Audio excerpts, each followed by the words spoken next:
Coming up on Virginia Currents, breaking free from domestic violence. Find out how Neisha Himes is paving the way for other abuse survivors. Plus, the State Fair of Virginia is more than midway rides and food.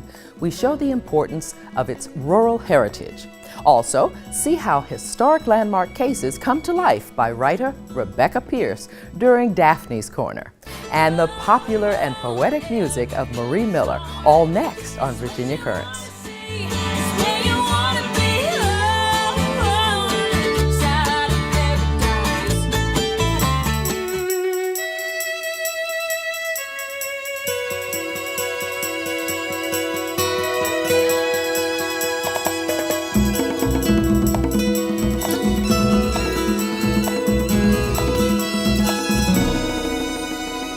Welcome to Virginia Currents. I'm Daphne Maxwell Reed.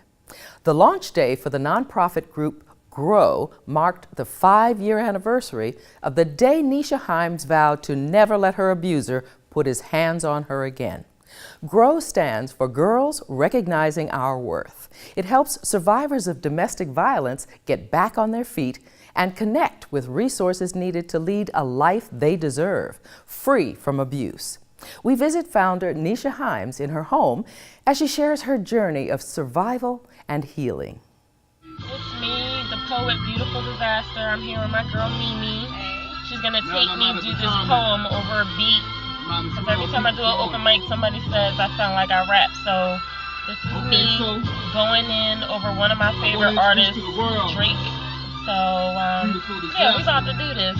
I'm not a rapper. I'm a poet. Beautiful Disaster is Neisha Himes. She's me. She's a survivor. She's not afraid to say what's on her mind. She's someone who likes to fight for the underdog, the little guy, and just have her voice be heard. She's a mother, a daughter, a sister, a wife, a friend, spoken word artist, and advocate. Yeah, a fighter. So why I started GROW Foundation.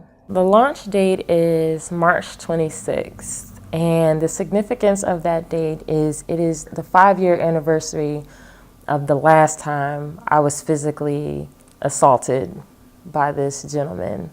That was the day I received the broken ribs. I was also a type 2 concussion. I remember we got into an argument because I worked overtime at the mortgage company. I just remember having to decide whether to cover my face or cover my stomach.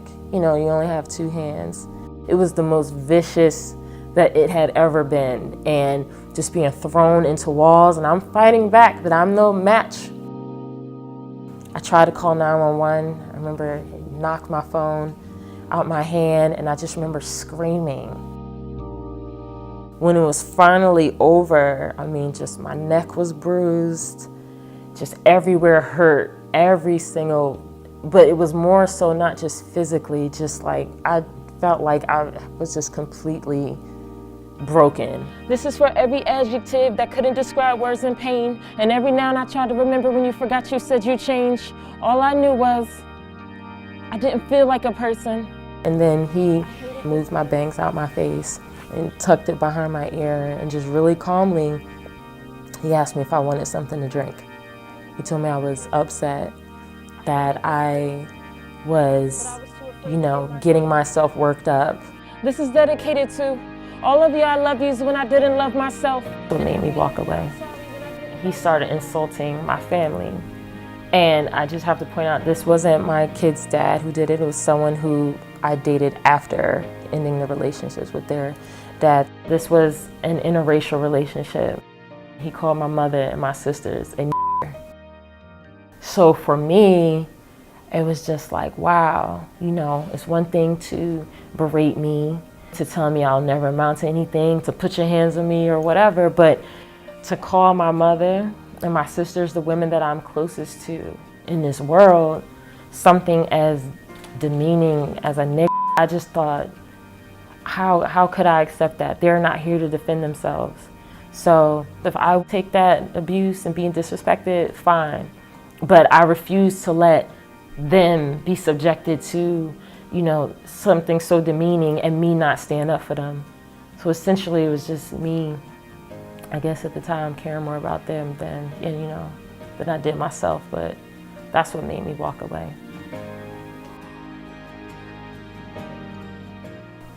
So with Grow, I'm working with 3 ladies now. Faith, I was introduced to her on Facebook, and they tell me that there's a woman, she had 3 children, and she was pregnant with her 4th. She was being evicted, and her abuser was getting out of jail that day. We tried to get her into a shelter, and unfortunately, they were all full. You want to know how well a man or a group of people is connected to God? Look at how they treat their women. Now we fast forward to today. Faith is employed.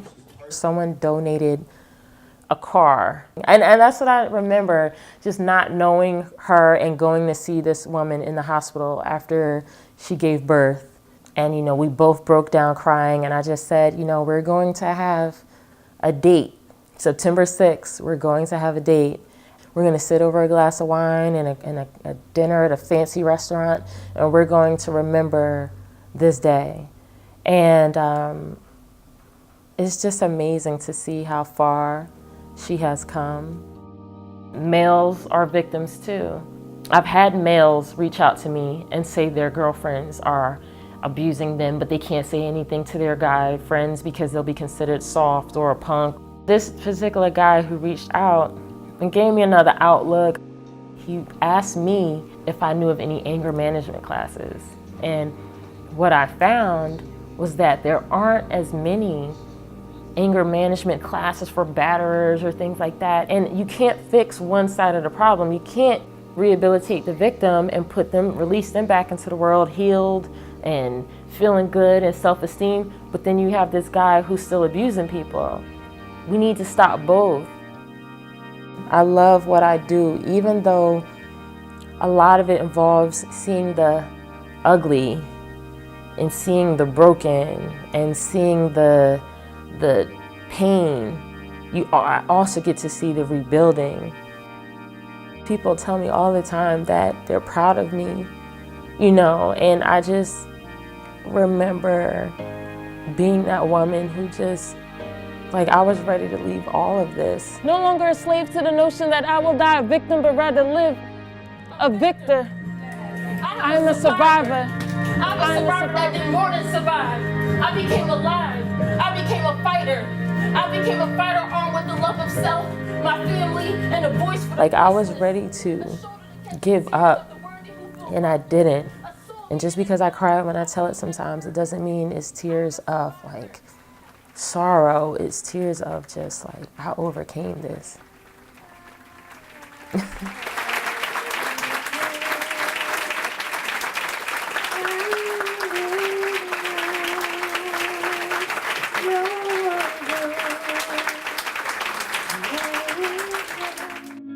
The following is some guidance to help a friend who may be a victim of domestic violence. Don't judge them if they return to their abusers.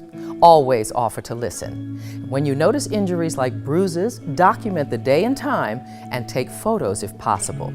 If your friend texts you about the violence, forward the texts to your email for safekeeping and urge them to call the National Domestic Violence Hotline at 1-800-799-SAFE.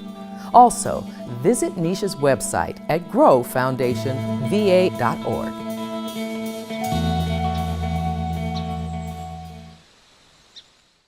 The State Fair of Virginia has been a steadfast tradition for over 160 years.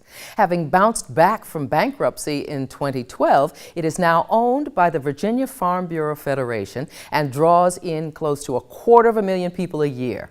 The State Fair of Virginia is more than corn dogs and amusement rides. It celebrates our state's rural heritage and economic backbone, agriculture. During our visit last fall, we focused on agriculture, the endearing faces of young McDonald's Farm, and some beautiful stars at Best in Show competitions.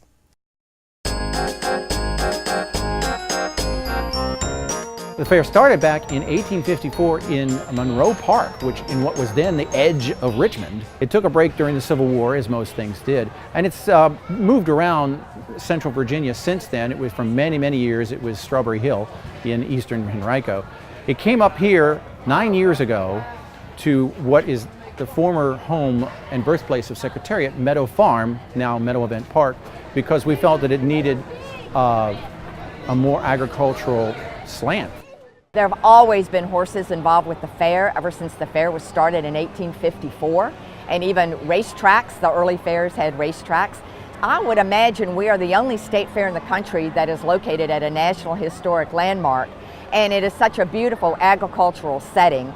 So when you come to the fair, you see all the wonderful events of the fair, and you get to see the birthplace of the greatest thoroughbred ever to race. Is that real? This is where we exhibit a lot of the blue ribbon entries of the various crops that are submitted to the fair every year. We've got peanuts, we've got cotton, corn, soybeans, tobacco, tomatoes, gourds, and of course the giant pumpkins and the giant watermelons.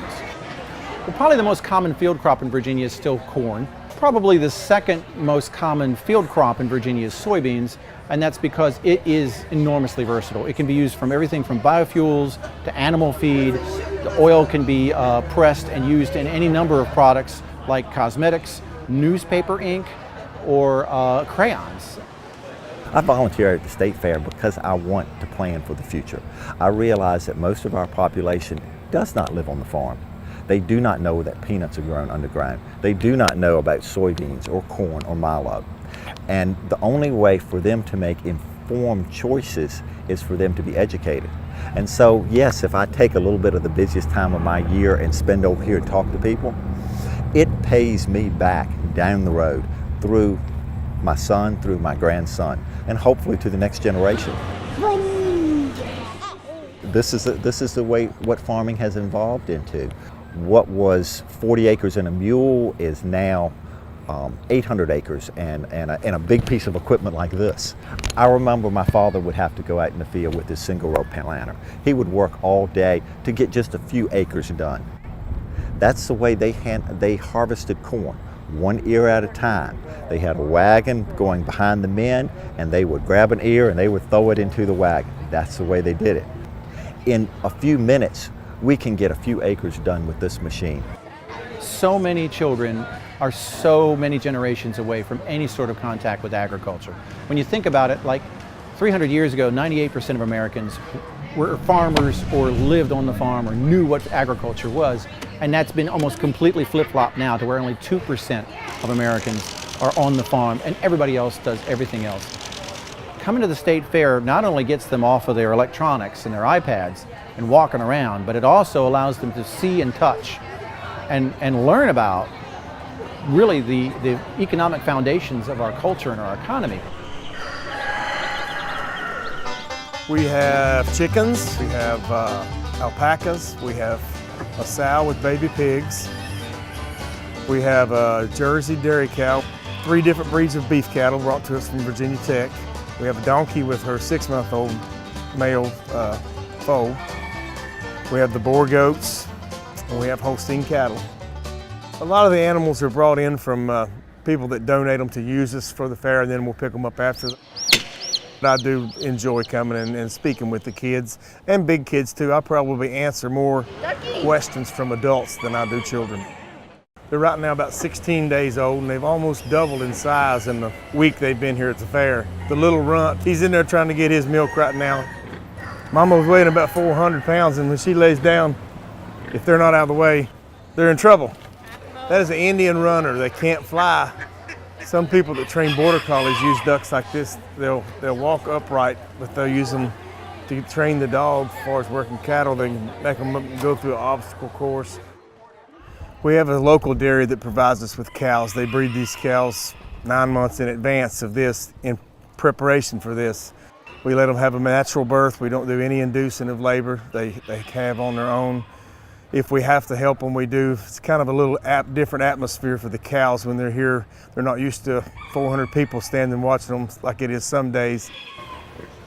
Somebody will undo a pin, somebody will do this and that, and you just have to make rounds, make sure nothing's left open and gets out. you could have stress with it, but I try not to. It's the fun outweighs the stress.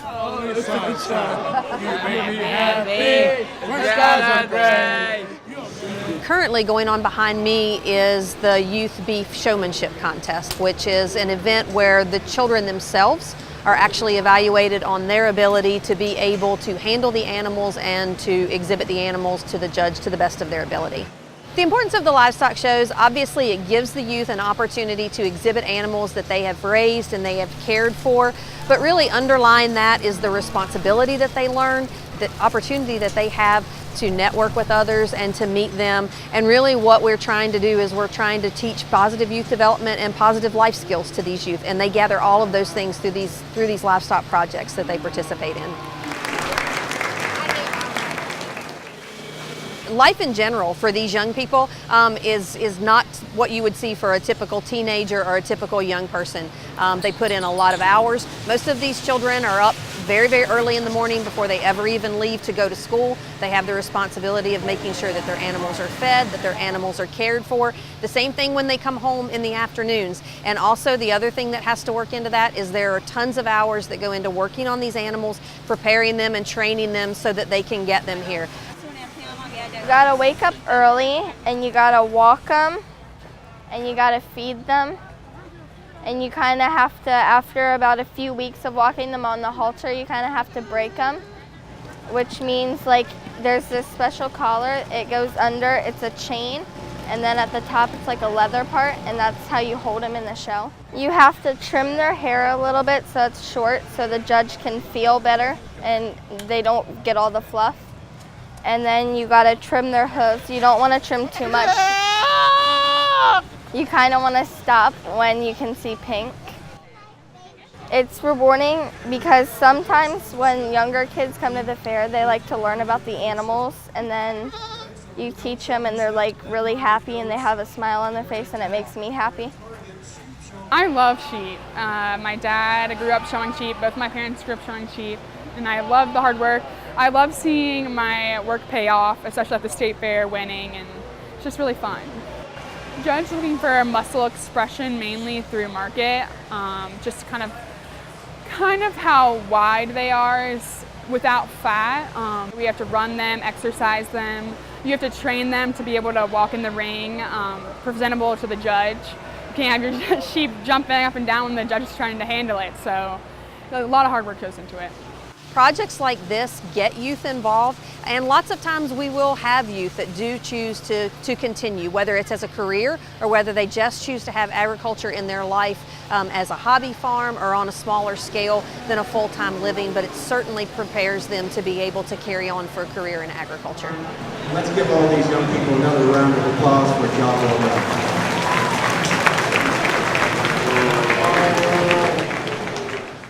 Youth winners collected $74,000 of scholarship funds from the Livestock Exhibition Program. No matter what you're into, you'll find it at the State Fair of Virginia. Whether you like gardening, home brewing, robots, chainsaw sculptures, arts and crafts, horse shows, pig racing, milking cows, farm machinery, and any kind of creature from chicks and bunnies to butterflies and doves. This year's dates are September 29th through October 8th.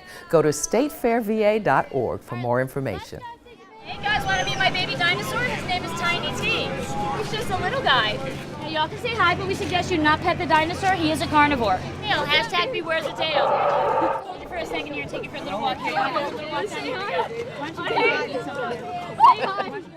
Welcome to Daphne's Corner. Today's guest is Rebekah Pierce. Rebekah is a playwright, a novelist, a screenwriter, a veteran, and advocate for women. She's the founder and CEO of the Pierce Agency and RLP Productions. Along with her partners, she has recently launched her first webisode titled The War at Home. She's written numerous plays like That Colorblind Kind of Love, based on the landmark case of Loving versus Virginia. That play will be live streamed by WCVE this summer. Her works have premiered in New York City, the Kennedy Center, in DC, and theaters throughout Virginia. As a teacher, motivational speaker, wife, and mother, Rebekah vows to be a strong voice for women and inspire them to advance from Beyond the Shadows. Welcome to Daphne's Corner, and thank you for joining me. I want to start with the play that you did that we're going to be live streaming. Tell us about what inspired you to do A Loving Story. Well, I was inspired, first of all, by learning about the case, which I didn't learn about till a few years ago. And I was inspired by this idea that these people would fight so desperately to love one another. And I'm intrigued by that. So I decided to take that story and kind of bring it into the 21st century, where we would look at a couple and look at how they handle this relationship that is an interracial relationship. And then, you know, does society still accept those kinds of relationships, with which a lot of people who are involved in interracial dating would say no. So I wanted to kind of take this story and spin it and look at this idea also, can love travel across time? So the play begins in 1855 and then goes to 1934 and to the present, because I'm looking at historically what is happening with the laws and interracial miscegenation and relationships, and then kind of bringing that today. So it's a really unique play. Cool. In that I really kind of give you a peek into history and today. And a lot of your works are based on history. Let's talk about Black Wall Street. Yes. Which Black Wall Street did you do a production of? We're talking about the Black Wall Street here in Richmond, Virginia. We're talking about Jackson Ward, 1920s, which was also Black Wall Street. It's part of the Chitlin Circuit, many Negro entertainers of the day. You had to come through Richmond to get down to Tallahassee or Jacksonville and to other places. So we wanted to bring that story of 1920s Jackson Ward to life. You know, right now the community is going under gentrification. And I wanted to remind people of, you know, progress is a wonderful thing, but let's not forget our stories. So it started out first as a novel, Murder on 2nd Street, the Jackson Ward Murders, and then branched off into a sort of mini documentary. Wonderful. Now, how do your new ventures into webisodic producing, how is that going for you? Well, that's a very interesting new project. We're doing The War at Home, which is my story based on a female combat soldier, Belinda Oglesby, returning home from Afghanistan. And she is fighting for her sanity, for her family, for her health, which is the story of a lot of women veterans today. A lot of people are not really fully giving attention to homeless veteran issues. And I wanted to tell that story, and so I thought the best way to try it was through a webisode.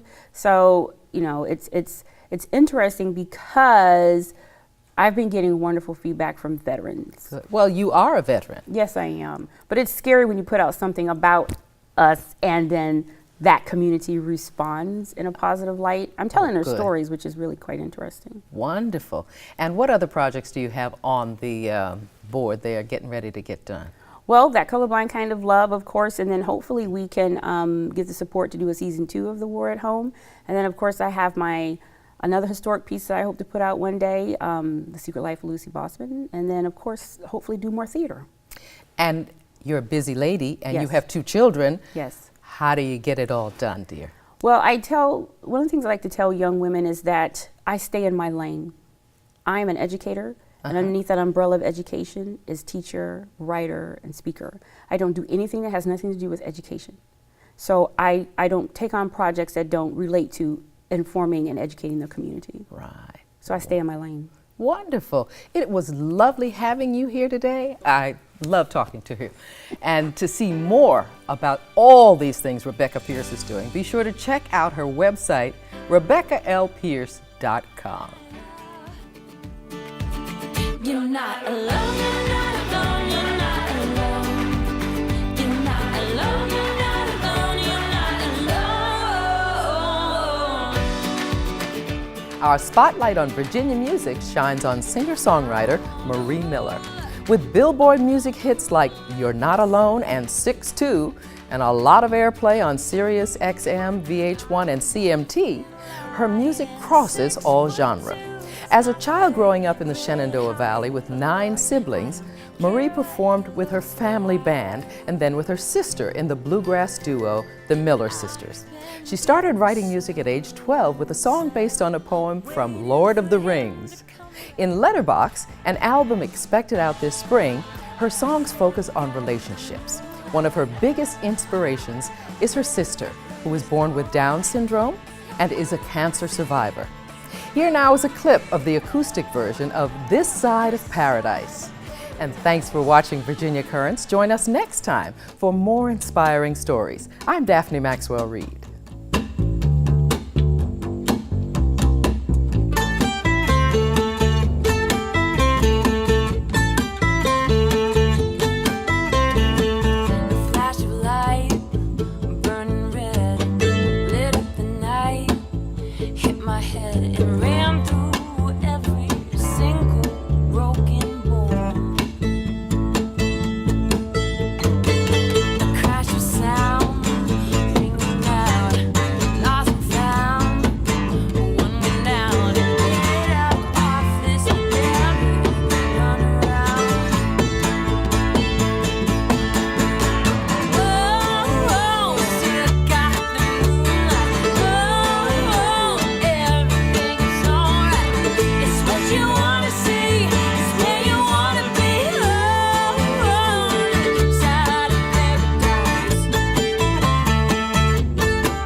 finds a way somehow. Oh, we're gonna make it this time. We'll make it out.